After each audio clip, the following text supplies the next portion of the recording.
Next, we have Dr. Joshua Dawe from Bristol Population Health Science Institute at the Bristol Medical School.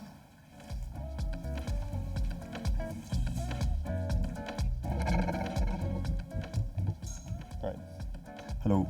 My name is Joshua Dawe. I'm a PhD candidate at the University of Bristol. Today I'm presenting the findings from our review, which is titled Sex Work or Male with Male Sexual Activity and the Risks of HCV and HIV Acquisition Among People Who Inject Drugs. First, I'd like to acknowledge my authorship team and the people who contributed data to the analysis, of which there are lots. So yeah, as we all know, people who inject drugs experience high rates of HIV and HCV infections.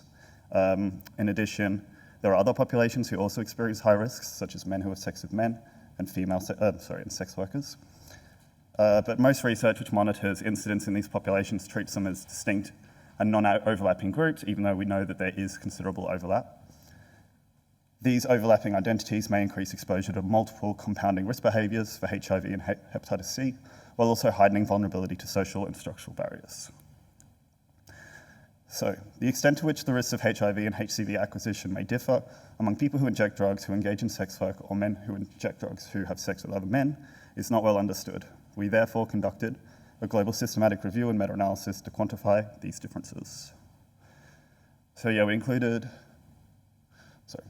studies published from the 1st of January 2000 up until November of last year.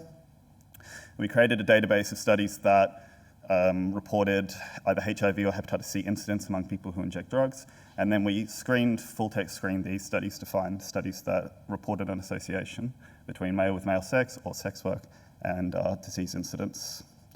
Also, we contacted authors who had studies that had published estimates of hepatitis C or HIV incidence but didn't have a reported association with sex work or male with male sexual activity to see if they could contribute these associations.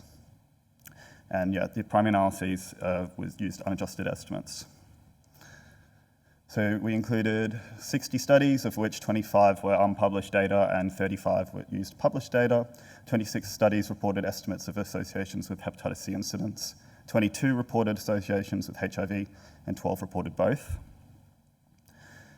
For male with male sexual exposure, we found that recent male with male sexual exposure was associated with a 2.4-fold higher risk of HIV acquisition among men who inject drugs. For lifetime male with male sexual exposure, we found an almost 2-fold higher risk of HIV acquisition, but we found limited evidence of an association with hepatitis C for both recent and lifetime exposure. In this analysis, we have combined men and women, and we found that recent sex work was associated with a 1.7-fold higher risk of HIV acquisition and 1.5-fold higher risk of hepatitis C acquisition. But we didn't find strong evidence of an association for lifetime exposure, but it should be noticed that we had fewer estimates for lifetime exposure. In this one, what we've done is we've stratified by gender, so we've got men and women separately. And for HIV, recent sex work was associated with a 1.3-fold higher risk of acquisition among men who inject drugs, but there was a 2.3-fold higher risk of acquisition among women who injected drugs. For hepatitis C, recent sex work was associated with a 1.5-fold higher risk of acquisition among men, and there was no evidence of a higher risk among women.